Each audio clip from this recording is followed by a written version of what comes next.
boleh dikatakan seluruh Alkitab itu pusatnya adalah di Yohanes 3 ayat 16. Mari kita baca sama-sama 1, 2, 3. Karena begitu besar kasih Allah akan dunia ini, sehingga ia telah mengaruniakan anaknya yang tunggal, supaya setiap orang yang percaya kepadanya tidak binasa, melainkan beroleh hidup yang kekal. Berikutnya kita membaca dari 2 Korintus pasal yang ke-5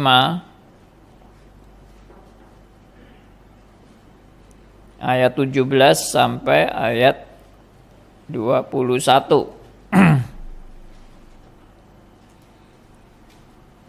2 Korintus 5 ayat 17 sampai 21.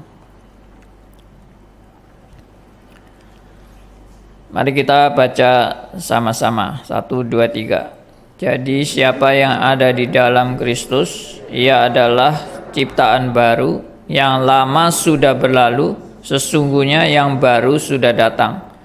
Dan semuanya ini dari Allah, yang dengan perantaraan Kristus telah mendamaikan kita dengan dirinya, dan yang telah mempercayakan pelayanan pendamaian itu, sebab Allah mendamaikan dunia dengan dirinya oleh Kristus dengan tidak memperhitungkan pelanggaran mereka. Ia telah mempercayakan berita pendamaian itu kepada kami. Jadi kami ini adalah utusan-utusan Kristus, seakan-akan Allah menasihati kamu dengan perantaraan kami. Dalam nama Kristus, kami meminta kepadamu, berilah dirimu didamaikan dengan Allah.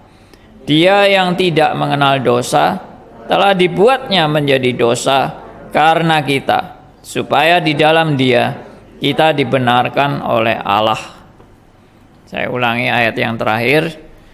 Dia yang tidak mengenal dosa telah dibuatnya menjadi dosa karena kita, supaya dalam Dia kita dibenarkan oleh Allah. Ya, judul khotbah saya adalah Paskah. Dan ini adalah tema yang bukan hal yang asing bagi Anda dan saya, dan bahkan mungkin sudah, kalau jadi orang Kristen puluhan tahun, ya sudah bosen. Ya, tapi nggak mungkin bosan kalau kita terus-menerus menyadari bahwa kebenaran itu nggak ada ujungnya. Kebenaran itu makin digali, makin dalam, makin digali, makin dalam, dan tidak pernah sampai ketemu ujungnya. Itulah kebenaran, dan itu maksudnya kebenaran yang datang dari Allah. Sama seperti Anda mau ke langit, kalau ditanya ujung langit di mana, ya tidak ada ujungnya kan. Meskipun pasti yang namanya ciptaan ini ada batasnya. Tapi ciptaan yang ada batasnya ini seperti tidak terbatas. Luar biasa ya. Saya merenungkan hal-hal seperti ini. Jadi kenapa Allah menciptakan dalam ciptaannya ini kan semuanya terbatas. Tapi kenapa ciptaan yang terbatas ini ada yang seperti tak terbatas? Yaitu langit tadi. Langit itu kan ciptaan Tuhan. Allah menciptakan langit dan bumi. Bumi jelas terbatas dan kita tahu keterbatasan bumi. Tapi langit kita bingung ya. Kalau melihat keterbatasan langit itu di mana? Apalagi ya, kalau kita merenungkan kebenaran ini kan, apalagi Sang Pencipta itu sendiri. Pernah merenungkan kalau ciptaannya aja begitu luar biasa dahsyat tak terbatasnya, bagaimana Sang Pencipta itu sendiri? Jadi kalau orang sudah merasa, oh aku sudah tahu kebenaran, sudah ngerti, tidak perlu belajar lagi, sudah tahu semuanya, terlalu sombong. Ya, saya sendiri sampai hari ini juga terus belajar, dan makin belajar makin menyadari ketidakterbatasan itu. Oke, poin berikutnya tolong.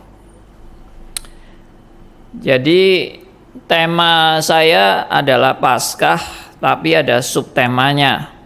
Subtemanya cukup panjang, yaitu karya terbesar Allah dalam menyelamatkan manusia berdosa berdasarkan kasih dan anugerah serta demi kemuliaan Allah. Tentunya kalimat ini bukan merupakan kalimat yang lengkap menjelaskan semua hal tentang Paskah. Karena Paskah pun juga mempunyai arti yang sangat dalam dan sangat luas, tapi mempunyai satu fokus yang jelas. Nah, saya mulai dari karya terbesar Allah, ya. Nah, oke. Kenapa saya sebut mulai kalimat dengan karya terbesar Allah? Karena karya Allah itu banyak. Karya Allah bukan hanya 1, 2, 3. Karya Allah itu, wah, tak terbilang jumlahnya. Tapi dari semua karya Allah, ada karya terbesar. Nah, konsep manusia tentang karya terbesar ini bisa berbeda-beda. Ya, karena ada orang yang menganggap karya terbesar Allah bagiku adalah kalau aku punya pasangan hidup. Wah, itu karya terbesar. Bagi orang lain, karya terbesar Allah bagiku adalah aku boleh disembuhkan dari penyakitku yang sudah gawat dan hampir membawa aku kepada kematian, dan aku boleh dibebaskan dari penyakit ini. Ini karya terbesar Allah bagiku. Karena nggak jadi mati. Dan banyak yang lain kan. Kalau mau didefinisikan satu-satu karya terbesar sangat banyak. Tetapi hal ini saya mau jelaskan karya terbesar ini kenapa saya sebut dengan terbesar. Karena ada dasar alasannya. Nah, dasar alasannya adalah berkaitan dengan musuh terakhir.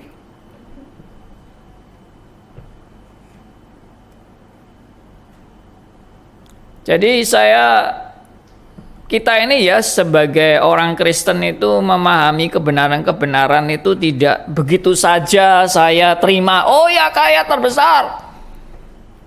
Ya, oh oke, ini konteksnya Paskah. Oh ya karya terbesar adalah ya Paskah, ini karya terbesar. Tapi saya akan mengajak saudara-saudara untuk merenungkan kenapa saya sebut dengan karya terbesar. Karena itu berkaitan dengan musuh terakhir. Dan musuh terakhir ini saya bisa definisikan meskipun tidak tertulis dalam Alkitab. yang ditulis memang musuh terakhir.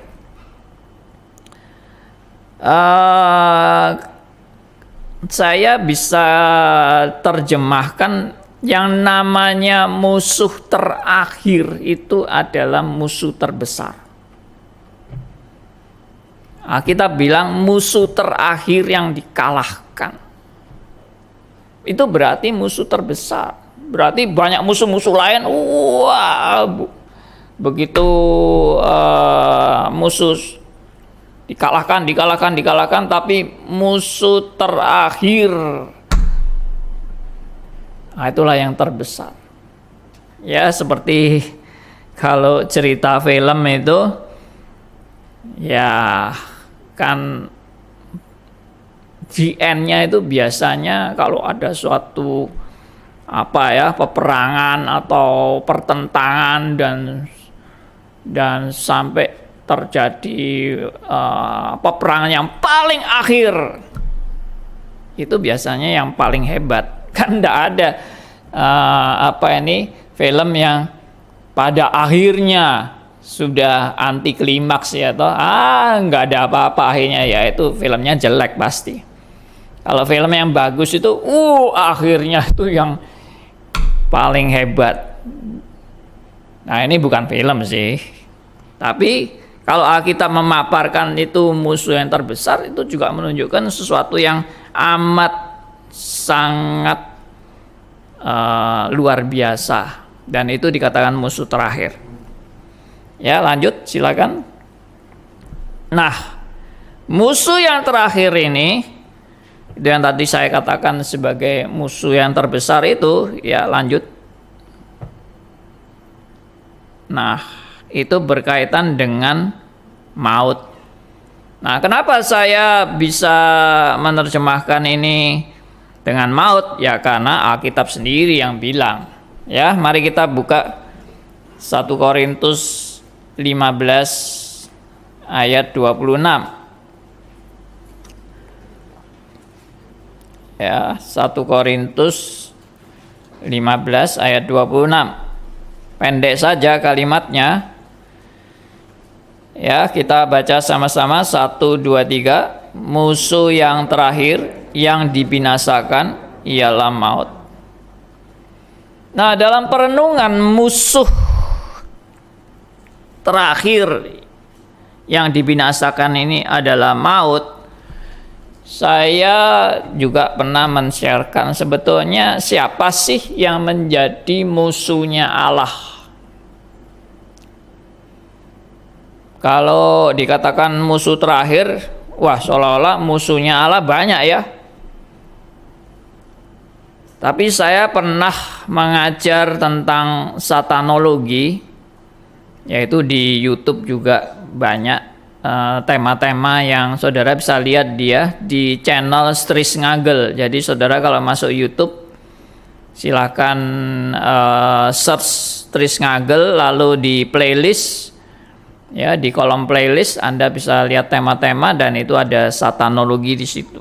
Nah, saya itu seri satanologi itu kalau nggak salah ada 24 sesi atau berapa. Nah, di situ saya jelaskan satu kebenaran, siapakah yang menjadi musuh Allah? Siapakah yang menjadi musuh Allah? Iblis yang menjadi musuh Allah atau Allah yang menjadi musuh iblis? Nah, ini perlu berpikir memang untuk merenungkan pertanyaan saya itu, ya kan? Jadi iblis yang menjadi musuh Allah atau Allah yang menjadi musuh iblis? Nah, saya sudah pernah mengungkapkan ini dalam khotbah-khotbah saya. Nah, jawabannya yang jelas adalah bukan iblis menjadi musuh Allah. Itu konyol sebetulnya. Kenapa konyol? Karena Anda jangan mempunyai konsep bahwa iblis itu musuhnya Allah ya. Jadi Allah itu mengadakan peperangan bersama dengan iblis atau melawan iblis ya, dan ini musuhnya Allah. Wah, seakan-akan iblis ini begitu hebatnya dan luar biasanya sampai Allah sendiri perlu konsentrasi untuk mengalahkan musuh yang terkesan hebat ini. Nah, itu salah besar sekali. Alkitab tidak pernah memaparkan bahwa iblis itu musuhnya Allah yang begitu luar biasa sampai Allah sendiri perlu mengerahkan segala tenaga dan kekuatan menghancurkan iblis. Nggak benar itu. Karena kalau saudara seperti itu ya, saya pernah menggambarkan ada dua kekuatan di dunia ini. Ya, ada orang yang menggambarkan di dunia ini ada dua kekuatan, yaitu satunya kekuatan Tuhan, satunya kekuatan iblis. Jadi ini ada dua lingkaran, Tuhan dan iblis. Wah, Tuhan dan iblis ini saling mau kontok-kontokan begini. Ini yang seringkali digambarkan orang pada umumnya, termasuk orang Kristen juga menggambarkan kuasa Allah dan kuasa iblis seperti dua kekuatan yang beradu seperti ini. Padahal gambaran Alkitab sama sekali bukan seperti itu. Itu gambaran yang salah, itu namanya gambaran dualisme. Dan Alkitab tidak pernah menjelaskan tentang dualisme. Lalu gambaran yang benar bagaimana? Kalau bukan dua kekuatan yang saling beradu begini, bagaimana antara Allah dan iblis? Maka gambaran yang benar itu adalah, ya saya tidak mencantum gambar ini di PowerPoint. Nah, gambarannya adalah Allah ini suatu kekuatan Allah, ya, dan di bawah Allah ini itu ada saya buat lingkaran, setengah lingkaran, yang di dalamnya ini adalah seluruh ciptaan Allah, yaitu tadi langit dan bumi dan juga segala isinya, termasuk binatang-binatang, tumbuh-tumbuhan, alam semesta, manusia, termasuk yang di surga yang diciptakan Allah juga malaikat, termasuk di dalamnya adalah iblis, yaitu malaikat yang memberontak. Itu ada di dalam lingkaran semua ini, termasuk salah satunya iblis, itu pun ciptaan Allah. Meskipun Allah tidak menciptakan iblis, tapi malaikat yang memberontak kepada Allah dan menjadi iblis. Itu pun dalam lingkup penguasaan segala sesuatu yang dikuasai, yang semuanya adalah dari ciptaan Allah.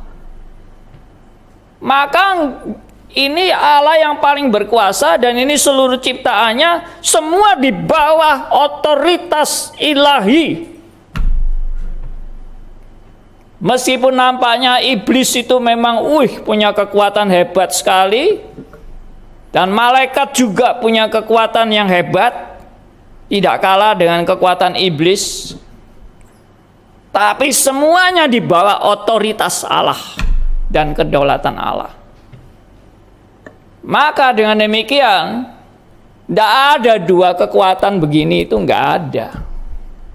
Yang ada adalah semua di dalam kendali kuasa kedaulatan Allah. Karena itu dia disebut Allah yang maha kuasa. Nah, pertanyaannya kembali lagi, kalau seperti itu, bagaimana iblis di mata Tuhan? Ya, saya pernah menggambarkan iblis di mata Tuhan itu kecil, tidak ada artinya apa-apa. Ya, karena itu ciptaan Tuhan. Bagaimana sih ciptaan bisa membuat penciptanya kewalahan? Itu nggak mungkin. Ya, kecuali cerita film-film. Ada itu orang buat sesuatu atau robot sampai robotnya melawan manusia. lalu manusianya kewalahan melawan robot yang dia ciptakan sendiri. Ya itu kan cerita film. Tapi apakah Allah pernah kewalahan? Apakah Allah pernah bingung untuk mengawasi dan mengontrol ciptaannya? Tidak pernah Alkitab memberikan ajaran yang seperti itu.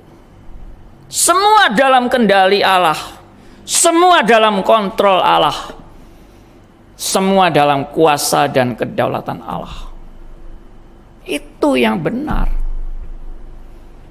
Jadi kalau gambarannya begini, itu bisa-bisa 50-50 kan? 50-50 itu apa? Ya bisa Allah yang kalah, bisa iblis yang kalah toh. Kalau begini, kalau dua lingkaran tadi saling beradu, ya itu seperti cerita wayang. Cerita wayang itu kadang-kadang ya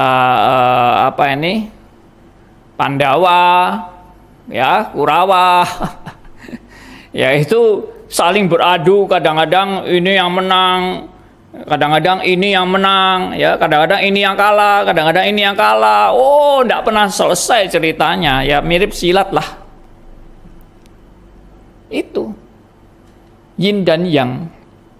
Tapi Alkitab tidak menggambarkan itu.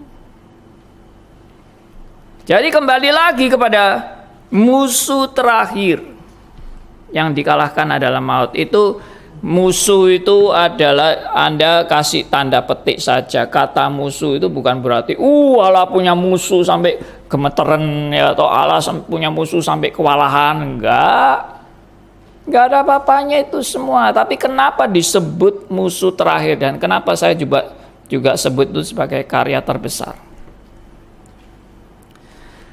Karena ini bukan musuh-musuh yang seperti tadi iblis itu, bukan. Salah Anda.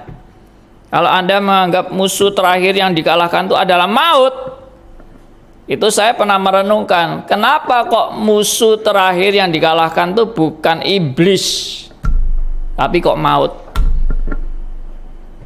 Mestinya iblis dong. Kalau iblis memang, rivalnya Allah ini ya, lawannya Allah yang sangat berbahaya dan bisa mengalahkan Allah. Ini musuh terakhir yang dikalahkan adalah iblis. Ternyata enggak. Alkitab tidak pernah bilang musuh terakhir yang dikalahkan adalah iblis. Wah, kalau memang betul itu, memang betul berarti iblis itu membuat Allah gemeteran ya. Mungkin sampai musuh terakhirnya yang dikalahkan iblis. Enggak. Musuh yang terakhir dikalahkan itu maut. Apa itu maut? Nah, ini sangat berkaitan erat dengan pergumulan Tuhan Yesus di Taman Getsemani, saudara. Kenapa saya juga bilang ini adalah suatu karya terbesar? Karena ini berkaitan dengan musuh terbesar. Dan kenapa saya sebut juga dengan musuh terbesar? Karena satu-satunya yang membuat Tuhan Yesus gemetar dan ketakutan adalah menghadapi maut. Coba saudara pernah lihat enggak di Alkitab Tuhan Yesus gemetar? Lawan setan gemetar enggak Tuhan Yesus? Lalu sampai ketakutan Tuhan Yesus melawan setan, ketakutan gitu ya toh? Enggak pernah. Apakah Tuhan Yesus tidak pernah mengalami masa yang dia sampai tidak berdaya? Tidak pernah. Satu-satunya yang membuat Tuhan Yesus bilang sendiri, aku takut, adalah dalam menghadapi maut. Dan itu betul, musuh terakhir yang dikalahkan adalah maut. Tapi apa itu maut? Maut bukan makhluk yang menakutkan Tuhan Yesus. Maut bukan suatu power kekuatan yang amat dahsyat. Yang Tuhan Yesus tidak berdaya, tidak. Maut itu berkaitan dengan tuntutan keadilan Allah, yaitu manusia yang berdosa harus mengalami maut. Dan maut yang dimaksud dengan manusia berdosa harus mengalami tuntutan keadilan Allah, yaitu maut. Maut itu berarti binasa sampai selama-lamanya. Maut itu berarti, arti binasa sampai selama-lamanya itu adalah terpisah dari Allah sampai selama-lamanya. Inilah yang membuat Tuhan Yesus benar-benar mengalami penderitaan yang paling membuat dia menderita, ketakutan yang membuat dia paling takut, yaitu berpisah dengan Allah Bapa.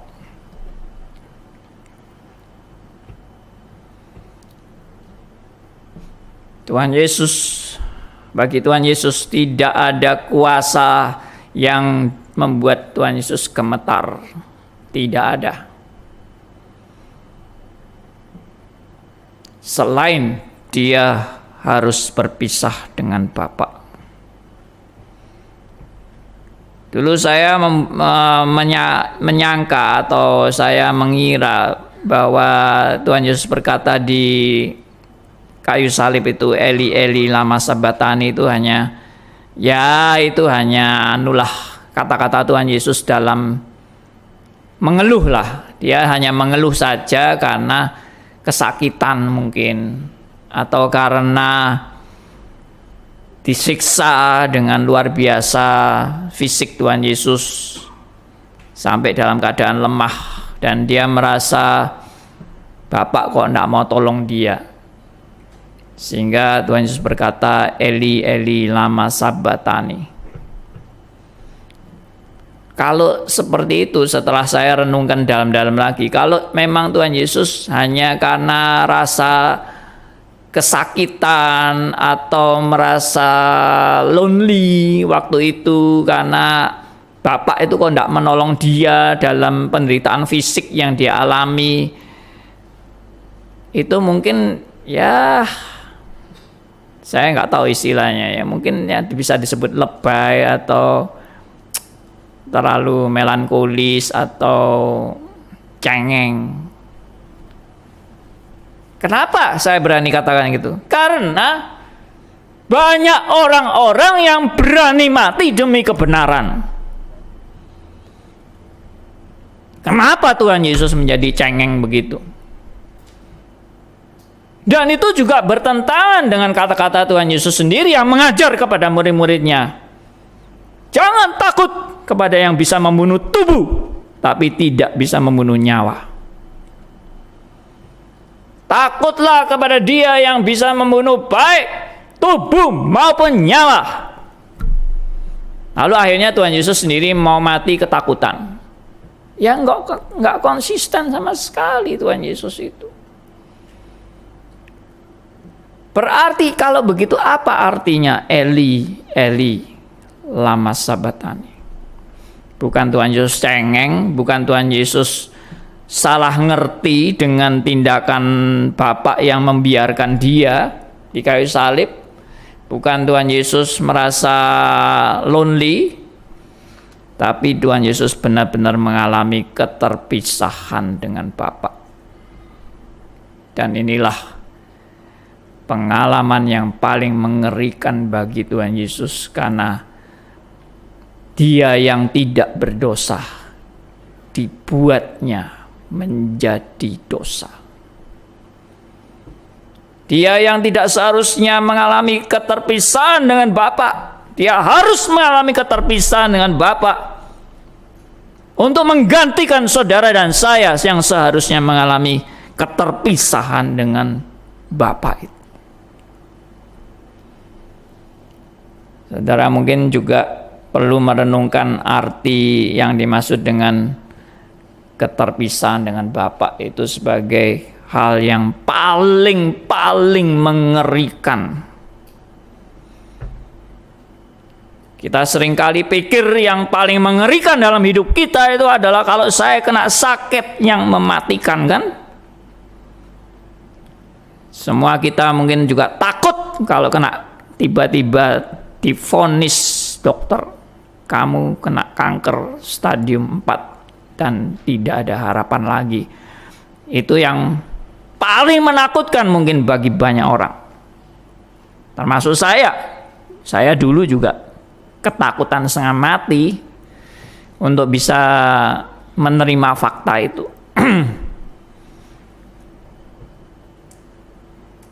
Dulu saya ini paling takut mati. Dulu ya. Sampai saya bagaimana berusaha pokoknya mau menghindarkan diri dari kematian. Tapi setelah saya mengerti ajaran reform, semua dalam kedaulatan Allah. Semua nggak ada yang kebetulan. Semua yang terjadi dalam kontrol dan kendali Allah. Semua yang terjadi itu Tuhan punya maksud yang baik. Dan bagi anak Tuhan tidak ada yang namanya malapetaka, termasuk kematian. Akhirnya konsep saya berubah. Ya Tuhan, kalau saya memang harus mati, itu yang terbaik bagi saya. Jadi apa yang paling mengerikan? Alkitab bilang yang paling mengerikan adalah kita terpisah dari Allah. Dan itu yang dikatakan oleh Allah kepada Adam dan Hawa, jika kamu makan buah ini, kamu akan mati. Maut berarti mati. Mati berarti bukan mati jasmani, itu salah. Mati yang sejati adalah mati rohani.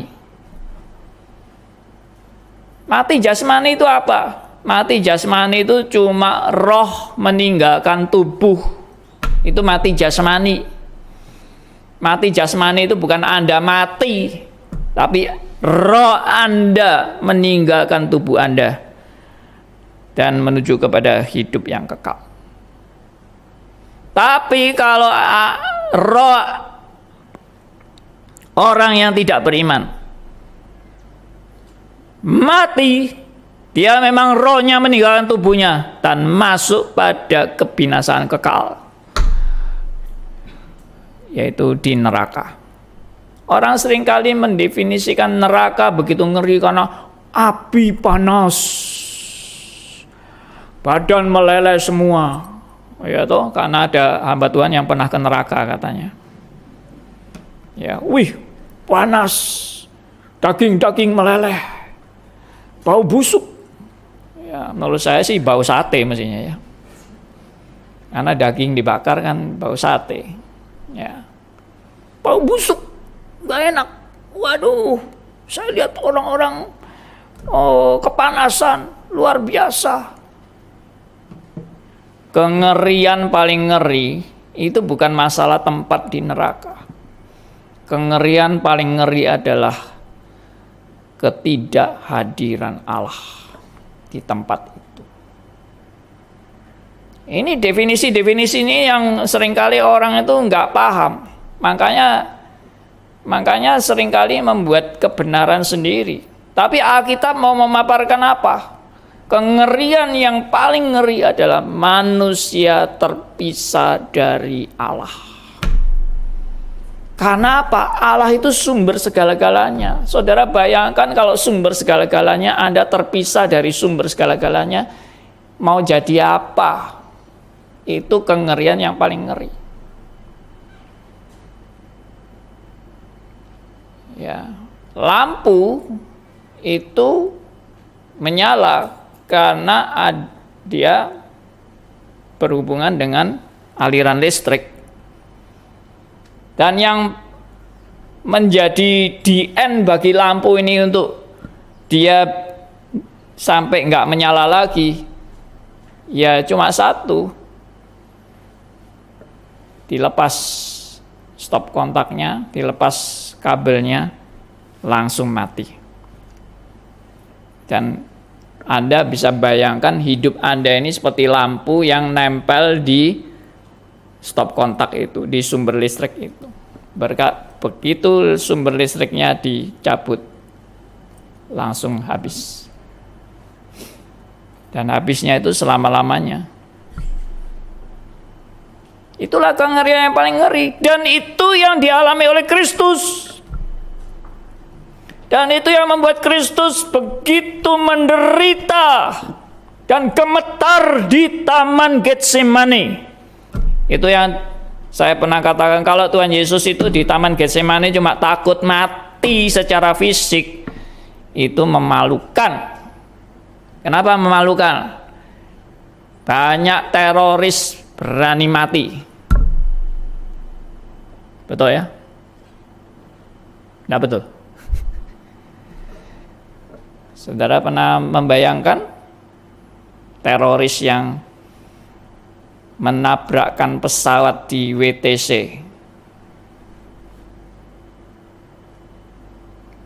Banyak orang takut mati kan? Tapi teroris ini dia ambil keputusan, saya mau menabrakkan pesawat ini di WTC, mati bersama-sama. Luar biasa sekali. Saya bayangkan orang selalu menghindari kematian. Ini orang menghadapi kematian dengan begitu tabahnya mengendalikan pesawat. Orang kalau mau mati kan gemeteran semua, betul nggak? Orang kalau mau mati, konsentrasinya pasti kacau. Tapi ini hebat sekali, orang mau mati bisa mengendalikan pesawat dengan tepat dan menabrakkan ke WTC, itu nggak gampang. Iya kan? Lalu Tuhan Yesus gemeteran karena takut mati secara fisik. Aduh, itu ya tadi itu menyangkal kata-kata Tuhan Yesus sendiri. Jangan takut kepada orang yang bisa membunuh tubuh, tapi tidak bisa membunuh nyawa. Mari kita rubah konsep kita. Jangan kita cuma gemeteran takut mati secara fisik. Itu bukan ajaran Alkitab. Kita harus takut cuma satu, kalau saya berpisah dari Allah. Tapi itu sudah tidak mungkin. Anda dan saya tidak mungkin berpisah dengan Allah. Kenapa? Karena sudah dilunaskan oleh Kristus. Itulah harga yang mahal. Itulah darah yang mahal. Seringkali orang mendefinisikan darah mahal, harga mahal itu hanya karena Kristus mati secara fisik. Salah besar. Ya oke. Saya lanjut. Berikutnya.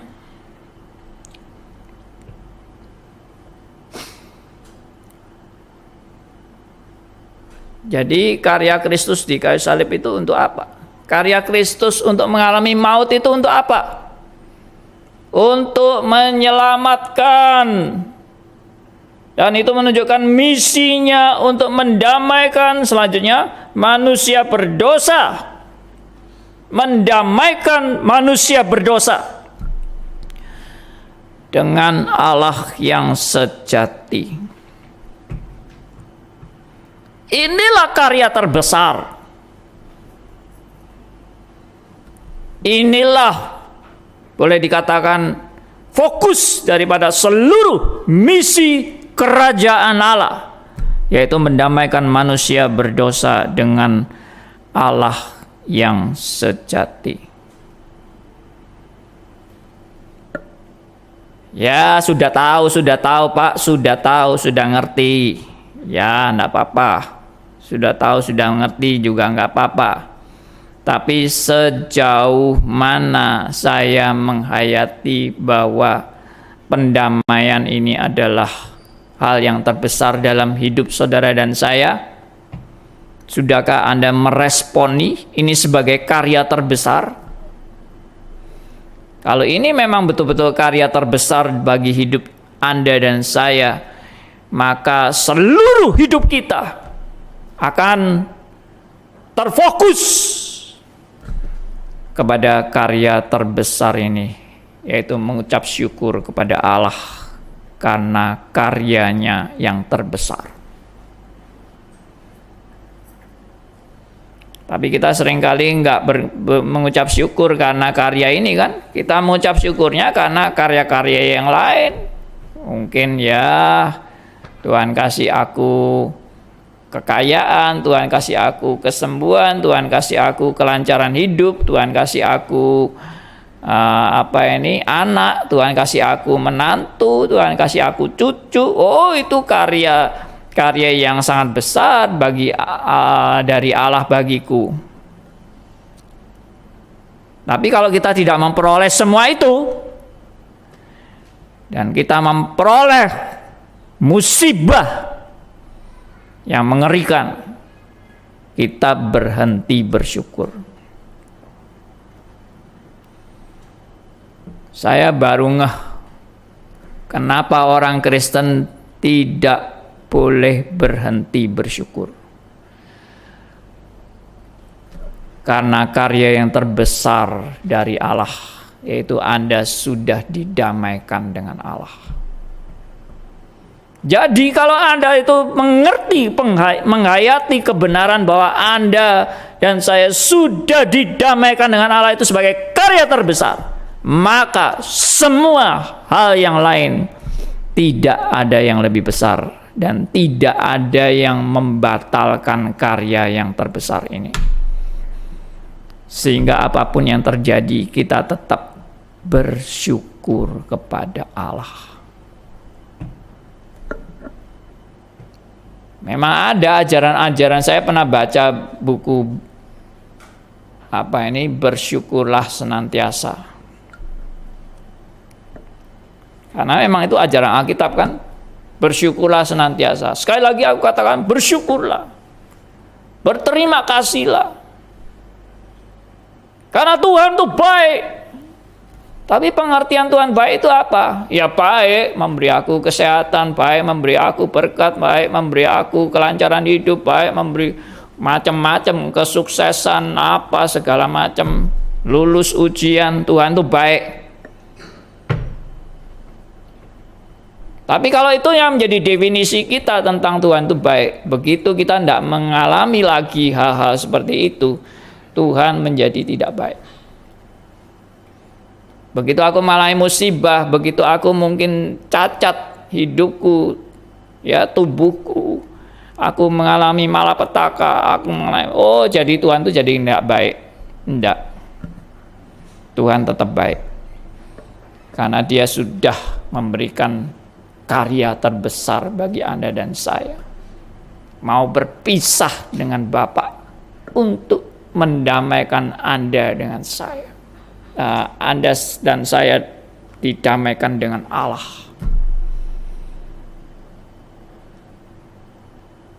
Sehingga semua yang seperti yang Paulus katakan apa? Baik segala kuasa ya di langit, di bumi, segala penderitaan, segala masalah apapun tidak dapat memisahkan kita dari kasih Kristus. Kenapa? Paulus menghayati itu sebagai karya terbesar. Karena itu mengucap syukurlah senantiasa. Sekali lagi aku katakan kepadamu, bersyukurlah senantiasa. Karena Allah sudah mendamaikan Anda dan saya dengan hidup dan karya Kristus. Berikutnya, ya, semua yang dilakukan Allah berdasarkan dua hal ini, yaitu kasih dan anugerahnya. Tentunya masih ada faktor-faktor lain, tapi kita tidak mungkin membahas semuanya. Saudara-saudara, kenapa Yohanes 3:16 tadi saya katakan ini adalah pusat seluruh Alkitab? Pusat seluruh Alkitab Perjanjian Lama, Perjanjian Baru adalah kasih. Karena begitu besar kasih Allah akan dunia ini, sehingga Dia mengaruniakan anaknya yang tunggal, supaya barang siapa yang percaya kepadanya tidak binasa, melainkan beroleh hidup yang kekal. Perhatikan, apa itu hidup yang kekal? Hidup berdamai dengan Allah. Tidak akan lepas dari kebenaran berdamai dengan Allah. Tidak lepas dari karya terbesar yang dilakukan oleh Tuhan Yesus Kristus bagi Anda dan saya. Dan itu semua karena kasih-Nya. Makanya orang Kristen itu diajari apa? Segala sesuatu yang dilakukan itu karena kasih. Allah sudah menunjukkan kasih-Nya kepada saudara dan saya. Mari kita juga melakukan segala sesuatu juga karena kasih. Allah yang sudah mau mengorbankan anaknya yang tunggal untuk saudara dan saya, karena begitu besar kasih-Nya. Maka orang Kristen melakukan segala sesuatu karena kasih. Ingat, kasih ini bukan kasih humanisme. Saya melihat masih banyak orang Kristen yang memahami kasih ini sebatas humanisme. Apa itu maksudnya kasih humanisme itu? Kasih humanisme itu ya, saya mengasihi Anda karena ya Anda itu sesama manusia. Makanya saya mengasihi Anda. Ya, atau kasih filio, ya, kasih karena hubungan saudara, famili. Ya, saya mengasihi saudara-saudara saya, famili saya ya karena ada hubungan darah dengan mereka. Saya juga mengasihi saudara kandung saya mengasihi orang tua saya, anak saya, semuanya karena berkaitan dengan sebagai keluarga. Itu kasih saya. Tapi kalau bukan keluarga, ya peduli amat. Biarin aja, gua ada urusan apa sama keluarga lain. Tidak ada kewajiban saya mengasihi orang-orang lain itu. Ya, tapi ada yang lebih hebat dari itu, yaitu kasih humanisme itu. Ya, saya mengasihi semua manusia karena kita ini sesama manusia, jadi kita harus mengasihi sesama manusia. Oh, itu lebih bagus memang daripada kasih yang cuma sekedar hubungan keluarga. Kasih karena rasa kemanusiaan itu dianggap lebih mulia daripada sekedar kasih karena hubungan keluarga yang mungkin lebih penekanannya kepada eksklusif. Jadi, kalau gitu kasih yang bagaimana? Ya, kasih satu-satunya adalah karena Allah sudah mau berkorban buat saya. Maka saya juga mengasihi orang lain. Itu yang benar. Kasih yang benar itu adalah karena Allah begitu mengasihi saya dan mengorbankan anaknya yang tunggal bagi saya untuk saya boleh didamaikan. Inilah yang menjadi dasar kasih orang Kristen. Bukan sekedar kasih kemanusiaan, bukan sekedar kasih karena kekeluargaan, tapi kasih karena Allah yang sudah mau mengorbankan anaknya yang tunggal. Karena itulah saya mengasihi, dan orientasi kasih orang Kristen adalah bukan sekedar kasih sosial, kasih kemanusiaan, tapi kasih yang mau membawa orang untuk sampai kepada jalan keselamatan. Itulah kasih. Makanya kenapa orang reform tidak setuju social gospel? Social gospel itu Injil sosial. Injil sosial adalah Ya, kita mengasihi sesama, kita mengabarkan Injil kepada sesama kita dengan mengadakan aksi sosial. Tidak salah itu, mengadakan aksi sosial itu tidak salah. Tapi kalau Injil dianggap sama dengan aksi sosial, itu sama sekali nggak benar. Kita harus mengasihi sesama, kita memperhatikan sesama, kita memberikan kebutuhan hidup kepada sesama. Mereka kelaparan, mereka mungkin sakit, apa-apa segala macam, kita tolong mereka. Itu kembali lagi, itu cuma humanisme. Saya tidak katakan bahwa humanisme itu tidak perlu dilakukan, enggak, tapi itu bukan dasar iman Kristen. Dasar iman Kristen adalah saya rindu membawa banyak jiwa-jiwa kembali kepada Tuhan. Sudah, itu fokusnya. Saya tidak katakan bahwa aksi sosial nggak perlu. Enggak, jangan salah mengerti. Orang Kristen tidak usah peduli dengan kebutuhan sosial manusia, nggak peduli dengan nilai-nilai kemanusiaan. Enggak, harus peduli. Tapi fokusnya adalah membawa orang kepada berdamai dengan Allah. Itulah kasih yang sejati. Percumalah kita membuat orang kenyang, tapi kalau dia tidak berdamai dengan Allah, buat apa? Ya cuma sekedar kenyang aja, sekedar tidak mati kelaparan. Tapi tidak berdamai dengan Allah adalah celaka yang paling besar. Jadi itulah seharusnya kerinduan saudara dan saya. Dan itulah sebetulnya namanya amazing grace, anugerah yang luar biasa. Maka coba ya kita bisa memahami bagaimana Pak Tong yang sudah usia lanjut itu, masih terus ingin memberitakan Injil. Ya, saya percaya benar bahwa kasih Allah itu yang menggerakkan Pak Tong memberitakan Injil.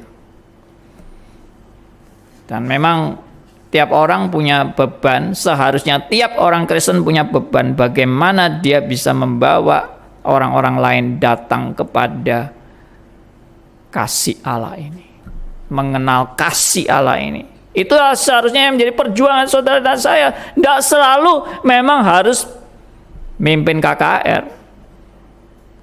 Ya. Kalau mimpin KKR itu baru yang namanya membawa orang kepada kasih Allah. Ya saudara yang tidak pernah mimpin, ya berarti saudara tidak pernah membawa orang datang pada kasih Allah. Cara untuk memberitakan Injil 1001 macam cara. Sekarang ini banyak media-media, ya, melalui segala macam teknologi yang canggih-canggih ini, kita bisa memberitakan kabar baik ini kepada siapa saja. Ya puji Tuhan yang tadi saya bilang kita punya radio itu, dan radio kami pendengarnya makin lama makin banyak, dan juga makin banyak yang bersaksi dan bersyukur karena mendengar siaran-siaran radio kami dan mendapat berkat, dan mereka boleh bertobat melalui siaran-siaran ini. Saya memang bukan tipe hamba Tuhan yang bisa bawa KKR dan berkhotbah dengan hebat, menarik, luar biasa, berkarisma. Saya tidak punya itu. Tapi saya percaya apa yang saya lakukan juga boleh membawa orang datang pada Kristus dan membawa orang datang pada kebenaran yang sejati. Demikian juga saudara dan saya. Demikian juga semua saudara, apapun juga pekerjaan Anda, bidang Anda, ya, karya Anda, semuanya seharusnya mengarahkan orang datang kepada berdamai dengan Allah. Saya yakin kalau semua orang Kristen punya kerinduan seperti ini, akan banyak jiwa-jiwa yang boleh dipanggil untuk datang kepada Tuhan yang sejati. Terakhir,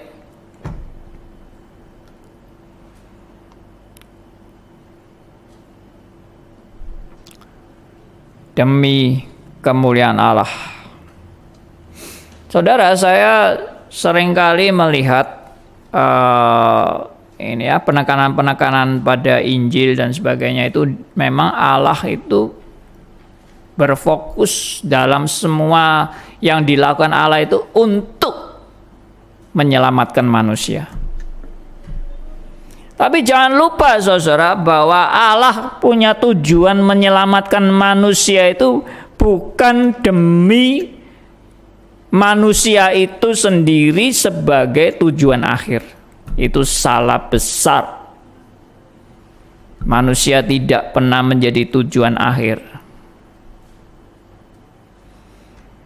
Tujuan akhir adalah kemuliaan bagi Allah. Karena apa? Karena Allah lah yang patut mendapat penghormatan dari semuanya, bukan manusia. Justru Allah menyelamatkan manusia supaya manusia itu sadar yang patut mendapat penghormatan hanyalah Allah Tritunggal. Salah besar kalau manusia yang sudah diselamatkan lalu happy-happy. Puji Tuhan, Allah begitu baik dengan saya. Saya dulunya seharusnya binasa, sekarang saya boleh diselamatkan. Hore, aku senang karena keselamatan dari Allah menyelamatkan aku. Aku tidak jadi masuk neraka, aku sekarang masuk surga. Aku akan berbahagia selama-lamanya. Hore, hore. Apa maksudnya itu? Itu berarti manusia itu diselamatkan hanya memikirkan kepentingan dirinya sendiri. Setelah dia diselamatkan, dia masih bersifat egosentris, berpusat pada diri sendiri. Itu bukan tujuan Allah. Itu berarti salah sasaran atau salah didik dan tidak mungkin, saya katakan. Orang yang mendapat kasih Allah, dia akan dididik oleh Allah untuk sadar hidupku setelah diselamatkan bukan hidup untuk diri sendiri. Tapi hidup yang diselamatkan adalah hidup bagi Allah. Ini poin utamanya. Saudara diselamatkan buat apa? Bukan saudara buat senang-senang bagi kepentingan dirimu. Saudara diselamatkan supaya saudara memuliakan Allah dalam hidup Anda. Ini sudah tercatat dalam kitab suci. Tuhan tidak menyelamatkan Anda demi kepentingan-kepentingan Anda pribadi dan demi keegoisan. Keselamatan yang datang dari Allah tidak menyuburkan keegoisan manusia. Ya, saya ulangi. Keselamatan yang datang dari Allah tidak menyuburkan keegoisan manusia. Tapi keselamatan yang datang dari Allah membawa perubahan dari antroposentris menjadi teosentris. Dari egosentris hanya hidup untuk kepentingan diri, sekarang hidup bagi kemuliaan Allah. Itu baru keselamatan sejati. Saya tidak percaya orang menerima keselamatan sejati lalu egoisnya makin disuburkan. Itu pasti bukan pekerjaan Roh Kudus. Seluruh Alkitab memberitakan satu kebenaran. Hidup kita setelah diselamatkan adalah hidup bagi Allah. Ya, saya bacakan satu ayat. Ya. Pertama dari Roma pasal 14. Ini sudah juga ayat yang amat sangat terkenal, tapi seringkali lupa. Karena natur manusia itu memang natur egosentris. Tapi kita yang sudah dalam Kristus selalu diingatkan supaya dalam Roma 14 ayat 7 sampai 9 ini benar-benar menjadi realita bagi Anda dan saya. Mari kita baca sama-sama Roma 14 ayat 7 sampai 9. 1, 2, 3. Sebab tidak ada seorang pun di antara kita yang hidup untuk dirinya sendiri, dan tidak ada seorang pun yang mati untuk dirinya sendiri. Sebab jika kita hidup untuk Tuhan, dan jika kita mati untuk Tuhan. Jadi baik hidup atau mati, kita adalah milik Tuhan. Sebab untuk itulah Kristus telah mati dan hidup kembali, supaya ia menjadi Tuhan baik atas orang-orang mati maupun atas orang-orang hidup. Puji Tuhan. Tidak ada seorang pun yang hidup untuk dirinya sendiri. Ini ajaran Alkitab. Jadi kalau orang setelah merasa diri selamatkan, lalu mikir hanya untuk kepuasan bagi kepentingan dirinya sendiri, itu dia masih nggak paham tentang keselamatan yang sejati yang daripada Tuhan. Ada satu ayat lain yang saya mau bagikan untuk Anda. 2 Korintus pasal 5 ayat 15. Ya. Ini amat sangat jelas. Ya, 2 Korintus 5 ayat 15. Mari kita baca sama-sama. Dan Kristus telah mati untuk semua orang, supaya mereka yang hidup tidak lagi hidup untuk dirinya sendiri, tetapi untuk Dia yang telah mati dan telah dibangkitkan untuk mereka. Mari ini menjadi komitmen hidup saudara dan saya. Kristus mati di kayu salib bukan untuk sia-sia, tapi supaya Anda diselamatkan dan hidup Anda bagi Allah, bagi kemuliaannya. Sebagai penutup, kita baca sama-sama Roma 11 ayat 36. Ini adalah, kalau tadi saya bilang Yohanes 3 ayat 16 adalah pusat dari seluruh Alkitab, tapi Roma 11 ayat 36 adalah rangkuman dari seluruh Alkitab. Itu Roma 11 ayat 36. Ya, kita baca sama-sama Roma 11 ayat 36. 1, 2, 3.